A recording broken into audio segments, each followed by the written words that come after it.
वो बहुत लंबी तो नहीं जाती ना, केवल शंकर की जलाधारी से थोड़ी दूर तक वो पानी जाता है, बाद में वो खड्डे में चले जाते। जितनी दूर तक वो नाली जाती थी उतनी दूर तक वो ब्रह्मचित्त शिवभक्त उस नाली को साफ करता।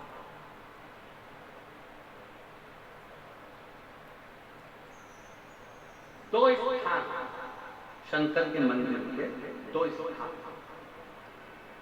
अगर बहुत रोग में ग्रसित होना, बहुत रोगीले हो गए ना, बहुत कोई बीमारी ज्यादा हो गई ना, दो स्थान शंकर के मंदिर के बना लो, दो स्थान जिसको हमको साफ करना है, तो और वहां चंदन की एक बिंदी रखकर दो स्थान बना देना।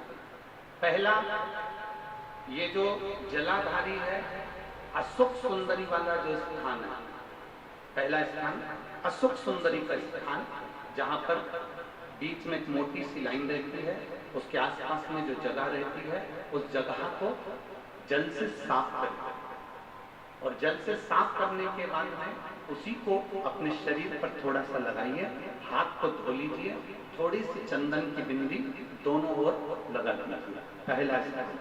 दूसरा स्थान, जहां से पानी बहकर जाता है उस पूरे स्थान पर से कहीं भी एक तुम्हारा मन कर जाए उस स्थान को थोड़ा सा हाथ से और जल से साफ कर दो, और वहां हाथ को अपने हृदय से या शरीर में जहां रोग है, तकलीफ है, बहुत कष्ट है, बहुत दर्द है, उस स्थान पर लगाओ, और चंदन की हाथ धोने के बाद चंदन की बिंदी उस स्थान पर, वो नाली वाली जगह पर कहीं पर भी रख दीजिए।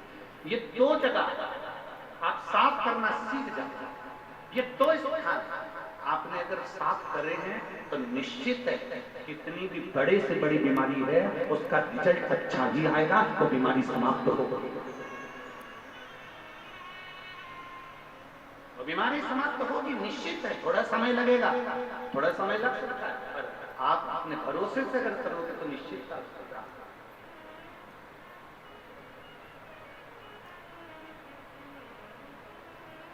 ब्रह्मचित्त नाम का एक शिवभक्त,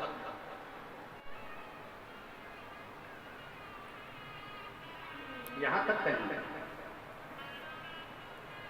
यदि इन नेत्रों की रोशनी भी अगर कम हो रही है ना, आप चश्मा लगाओ, डॉक्टर को दिखाओ, दवाइयां लो, जांचें कराओ, डॉक्टर बोले ऑपरेशन का ऑपरेशन कराओ, क्योंकि हमने पहले भी कहा कि डॉक्टर शंकर का एक रूप होता है। हमने पहले भी कहा कि डॉक्टर शिव का एक रूप होता है। आप जांच करें, आप डॉक्टर को दिखाइए,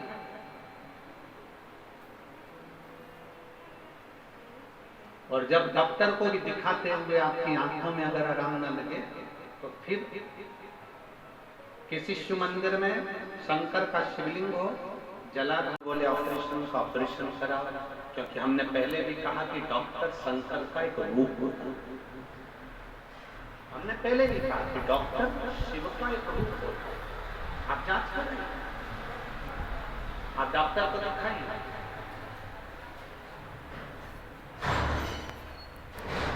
और जब डॉक्टर को भी दिखाते हुए आपकी आंखों में अगर आराम न लगे तो फिर किसी शिव मंदिर में शंकर का शिवलिंग हो, जलाधारी हो, और वो जलाधारी का पानी, शिवलिंग की जो जलाधारी होती है वो थोड़ी मोटी होती है। बोलो बोलो, देखा है आप लोगों ने कि नहीं देखा? जिसपे ये शिवलिंग रखा रहता है, ये शिवलिंग जिस पे रखा है वो मोटा होता है, तो जलाधारी जो मोटी होती है ना चारों तरफ, तो शंकर पे चढ़ा हुआ जल इस जलाधारी में से जब यहाँ से बहकर आता है उस स्थान पर अपनी हथेली का स्पर्श करें, और स्पर्श कर शंकर के मंदिर में ही नेत्रों को लगाने का प्रयास करिए। 22 से 25 दिन तक आंखों में लगाने का प्रयास करना। 30वें दिन हमको पत्र लिखकर भेजना कि आपकी आंख की रोशनी बढ़ना प्रारंभ हुई कि नहीं, आपका चश्मे का नंबर ठीक हुआ कि नहीं। नेत्रों पर इस स्थान का महत्व है।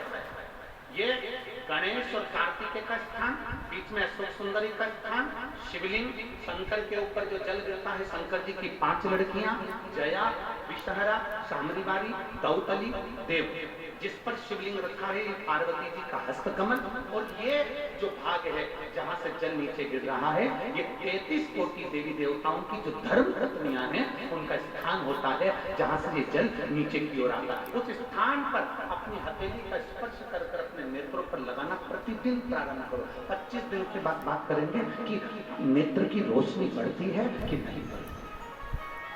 जांच भी कराना, डॉक्टर को दिखाना भी कि हमारी नेत्र की रोशनी का कितना अंतर है, जरा देखकर बताओ। जरा देखिए,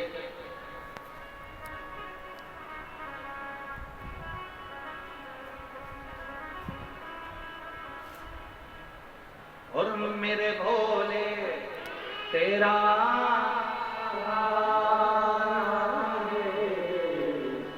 मेरे भोले तेरा मेरी नैया का मेरी नैया का इन नेत्रों पर लगाने का प्रयास। ब्रह्मचित्त शुभक शंकर का वो वरदानी भक्त शनि महाराज ने अपनी दृष्टि दे दी, तकलीफ आई, दुख प्रारंभ हुआ, कष्ट आना प्रारंभ हुआ। शनि जब अपनी दृष्टि देता है कष्ट आता है, और ऐसा कोई व्यक्ति नहीं जिस पे शनि की दृष्टि नहीं पड़ेगी।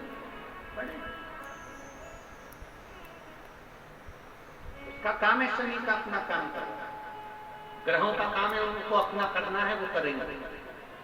शनि ने अपनी दृष्टि दी, ब्रह्मचित्त शिव भक्त की धर्म पत्नी का झगड़ा हुआ, और झगड़ा होते से ब्रह्मचित्त धर्म पत्नी चली गई अपने मायके। घर में 3 बेटे 2 बेटियां थी।